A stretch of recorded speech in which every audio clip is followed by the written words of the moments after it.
It's really fascinating how things connect sometimes. You look at recent news tariffs, immigration, the IRS, and they seem separate. Totally separate on the surface, yeah. But today, we're going to dig in and show how they might actually be, well, intertwined. We're connecting the dots. Absolutely. We've got some really key developments, all clustering around Monday, April 14th, 2025. We'll look at President Trump's comments on cars and tariffs, then shift to this very worrying situation with a Columbia student's detention. Right, during his naturalization ceremony of all things. Exactly. And then there's this big upheaval happening at the IRS right as tax season hits its peak. And we know you want to get the important stuff quickly without getting bogged down. So our goal here is to provide that clarity, those key takeaways from the news stack. Let's do it. Okay, let's dive in. First up, the auto industry. All right. So Monday, April 14th, President Trump says something about wanting to help some of the car companies. And just that comment alone, boom, stocks for Ford, GM, Stellantis jumped 3-6% after being pretty flat, right? Exactly, which is interesting because this comes right after those 25% tariffs on imported vehicles kicked in April 3rd. Yeah, so he mentions giving them a little bit of time to switch from Canadian and Mexican parts to U.S.-made ones. It's like pressure, but with a slight release valve. Sort of, and you can tell the industry's feeling it. We heard from a senior auto exec who basically said Trump's comments were, quote, some recognition that this is getting tough for the industry. And the reactions are already showing. Definitely.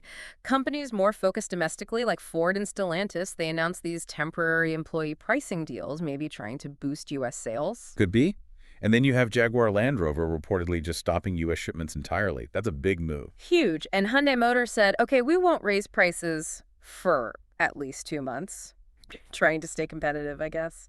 Meanwhile, GM seems to be shifting production, increasing output in Indiana, canceling downtime in Tennessee for those Cadillac crossovers. So different strategies playing out as they figure out this new tariff landscape. And this is where it gets, well, a bit more contentious. You have Peter Navarro, the trade advisor, versus someone like Elon Musk. Right, who apparently called Navarro a moron. Yeah, I saw that. And the core disagreement seems to be about why the tariffs exist. Navarro's very direct. He wants parts made here, tires in Akron, transmissions in Indianapolis, engines in Flint, a whole U.S. supply chain. But Musk, even with Tesla being U.S.-based, he's more for reducing trade barriers. And Navarro pushes back, saying, well, Tesla might assemble here, but they use a lot of imported parts, Japan, China, Taiwan. Musk, of course, claims Tesla has the most American-made cars.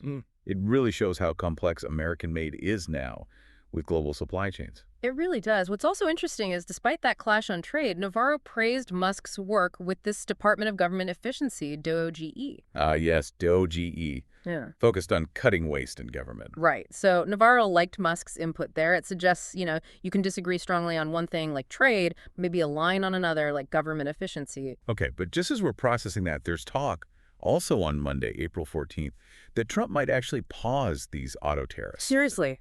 After all that? Yeah. The idea being, again, give car makers more time to adjust their supply chains. Okay. That makes some sense. Matt Blunt from the group representing Ford, GM, Stellantis basically said, look, these transitions take time, and hitting parts with tariffs could actually undermine building up the U.S. industry. So this hints maybe those permanent 25% tariffs announced back in March, maybe not so permanent. Could be. It's causing what the AP called whiplash in the markets. You can imagine why. Yeah, constant change, hard to plan. And we saw the EU negotiating with the U.S. Trump mentioned talking to Tim Cook at Apple, saying he helped him because Apple assembles so much in China. It really paints a picture of a very fluid, almost unpredictable global trade situation. And even China's leader, Xi Jinping, was warning against trade wars around the same time. So the ripples are definitely going global. Absolutely. It's way more than just a tax hike. It's a whole dynamic system in flux. Okay, let's shift gears now. A very different story and, frankly, quite concerning. Also, Monday, April 14th, a Columbia University student, Mosa Madawi. Right. He was detained. And the setting is what's really striking during his naturalization interview in Vermont. He's a U.S. permanent resident, right? Green card holder. Yes, been here since 2014, born and raised in a refugee camp in the West Bank. His lawyer, Luna Druby, called the detention direct retaliation for his pro-Palestinian protest activity related to the Israel-Gaza war. Retaliation. Wow. And there's video. Yeah, video showed officers, some masked, taking him away in handcuffs. His lawyers think the aim was deportation. But a judge stepped in. Thankfully, yes. A federal judge temporarily blocked his removal on Monday, but the whole situation is incredibly tense. You had Senator Sanders and Rep. Ballant calling it immoral, inhumane, and illegal, pointing out he's here legally, and this seems to lack due process. Exactly, and it raises huge questions, especially given his activism history. And we haven't heard much official comment yet. No, ICE and DHS didn't comment immediately. State Department referred questions. Colombia cited privacy law. So, a lot of silence. Which just adds to the unease. And what makes it even more concerning is the timing. This happened just days after another Colombia student, also a green card holder, Mahmoud Khalil, he was a protest leader, was ruled deportable by an immigration judge down in Louisiana. Even though another judge had blocked his deportation. Yes, a federal judge in New Jersey had barred it while he challenges his detention. It's messy. And the charges against Khalil. Federal officials accused him of supporting terrorists, harassing people based on faith.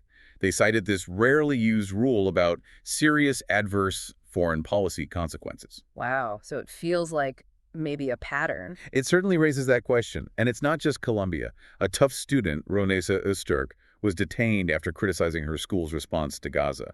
And officials have said hundreds of student visas have been revoked in this wider crackdown. Many students from Middle Eastern countries across at least 29 states. So Madawi, he's described as a philosophy major, a Buddhist committed to nonviolence, co-founded the Palestinian Student Society at Columbia. Right, and he's been outspoken. He accused Israel of genocide in a 60 Minutes interview last December, which Israel denies, of course. And Senator Sanders specifically said he was illegally detained during what was supposed to be the final step in his citizenship process. It really throws that intersection of immigration, activism, and free speech into sharp relief, doesn't it? Absolutely. How much are political views influencing immigration enforcement? That's the big, uncomfortable question here. The fact these detentions are happening close together, targeting students involved in similar protests, it strongly suggests a connection that needs a hard look. And Judge Sessions, who blocked Madawi's removal, also held a hearing on Usturk's case, so the courts are aware. Yes, it seems so. Okay, let's pivot again, this time to the IRS, an agency many people, interact with, especially now. Oh, yeah, and the timing here is something else. IRS employees are reportedly bracing for layoff announcements right around tax day, Tuesday, April 15th, their absolute busiest time. Yeah, it's rough timing. To say the least. Yeah. Individual decisions expected by the end of that week. It's part of the administration's plan to cut the IRS workforce significantly, maybe 20%, which is like 20,000 jobs. 20,000. Wow. So these RAS reduction force plans are coming soon. You can see why employees might feel it's, as some said, intentionally cruel timing. Especially when, as of the Friday before, they had already processed over 100 million returns and sent out nearly 70 million refunds. They're flat out. So what's the official reason from the Treasury Department? They say it's needed to undo wasteful Biden-era hiring surges, referring to that $80 billion funding boost. They claim process improvements and tech will let them do the job with fewer people. But it wasn't just the IRS, right? There was similar timing with Department of Education plans coinciding with college deadlines. Exactly. It feels like these streamlining efforts are hitting at really sensitive times for these agencies and the people they serve. The White House says the goal is cutting waste without hurting services. But then you have past comments, like from OMB Director Russ Vought in 2024, about wanting to traumatically affect bureaucrats to make them quit. That kind of talk probably fuels the total fear and demoralization some federal workers are describing. And the funding isn't exactly stable either, is it? Congressional Republicans have been chipping away at that $80 billion. Right. So it's a double whammy, potential job cuts and shrinking budgets. We're hearing about stress, anxiety. An employee in Philly mentioned a keener sense of betrayal. Yeah. And besides layoffs, they were also pushing voluntary measures, deferred resignations with buyouts, early retirement offers. The deadline for those was also Monday the 14th, so lots of pressure. And even concerns about record keeping for those buyouts, discrepancies between Treasury and IRS lists. Apparently so. And maybe most worrying, an office meant to modernize IRS tech was reportedly shuttered before new tech was in place. Meanwhile, reports of paperwork backlogs in places like Kansas City. So what does this mean for taxpayers? Well, the head of taxpayer experience, Ken Corbin, seems to be trying to manage expectations. He acknowledged potential for long phone lines, slow returns, though interestingly, wait times were reportedly stable compared to last year as of mid-March. Okay, that's something. Corbyn acknowledged the atmosphere of change internally. He's seen as a strong career exec who stayed after some past controversies, but there's worry he could be targeted now, too. So the bottom line for people trying to call the IRS. Experts say it's getting harder to reach someone, and understaffing might mean the IRS just doesn't have time to look at certain cases. That could definitely impact people needing help. And this DOGE initiative, Department of Government Efficiency, it's not just the IRS. No, Social Security is also reportedly facing restructuring under DOGE job cuts, office closings, more fraud scrutiny. It seems like a broad push across major services. Okay, let's step away from government now and look at retail. Sam's Club announced a big overhaul. Yeah, pretty significant. A nationwide plan for all 600 stores, based on a test they did in Grapevine, Texas. And the big focus is scan and go. That's the headline. Expanding Scan and Go, aiming to eventually get rid of checkout lanes and those people checking receipts at the door. That's ambitious. Yeah. And they're expanding too. New stores. Yep. They already have 30 planned. Now they're saying 15 new ones each year. And existing stores will get remodeled to push the Scan and Go model. Remind us how scan and go works. Basically, you use their app, scan items as you put them in your cart, pay digitally in the app. They're even adding QR codes so you can buy online-only stuff while you're in the store. And the receipt check replacement. AI scanners at the exit, they verify payment automatically. They started rolling these out last April. Now they're going into all stores. So the CEO, Chris Nicholas, says it's about removing friction, giving members time back, faster, easier shopping. Pretty much. But it's bigger than just convenience. They want to redefine the whole club channel, focus on membership growth, loyalty.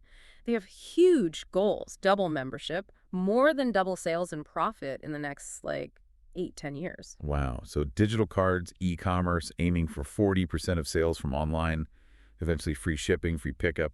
Those are key parts. Huge parts. And they're using AI for personalized ads now, too. Plus, their private brand, Members Mark, is driving a lot of their growth. It sounds like a massive tech-focused push. Definitely a big bet on technology changing the warehouse club experience. For sure. Okay, final piece today. Let's talk finance, specifically Webull. Ah, yes, the online trading platform. Their stock went kind of nuts on Monday, April 14th. Kind of nuts is putting it mildly, up nearly 375%. And this was only its second day trading after it completed a SPAC merger the week before. Okay, remind us what a SPAC is again. Special Purpose Acquisition Company. Exactly. It's basically a shell company that goes public just to buy an existing private company. It's often a faster way to get onto the stock market than a traditional IPO. Got it. So that huge jump gave Webull a market cap around $30 billion. That puts them right up there with Robinhood, Schwab, E-Trade. Absolutely. They let you trade stocks, options, ETFs, crypto. They offer charts, watch lists, the usual tools. They claim over 23 million registered users worldwide in 15 regions. And they have a premium tier. Yeah, for real-time data, about $40 a year. Interestingly, though, their revenue forecast for this year, 2024, is expected to be pretty flat compared to last year. Founded back in 2016 by a former Alibaba and Xiaomi guy. Got popular during the pandemic, right? Stimulus checks fueling trading. That was a big part of it. Their U.S. CEO had that quote describing Webull users as much more intellectual than Robinhood's. Yeah, okay. Any other context? Well, last November, the House committee focused on China asked them about their ties to China. And the whole SPAC market itself, it peaked massively in 2021 and then really cooled off. Webull was actually planning to debut later in 2024 initially. So this surge is quite something, especially given the cooled SPAC market. Yeah. Shows there's still appetite for fintech growth. Definitely suggests that. So, okay, we've covered a lot of ground.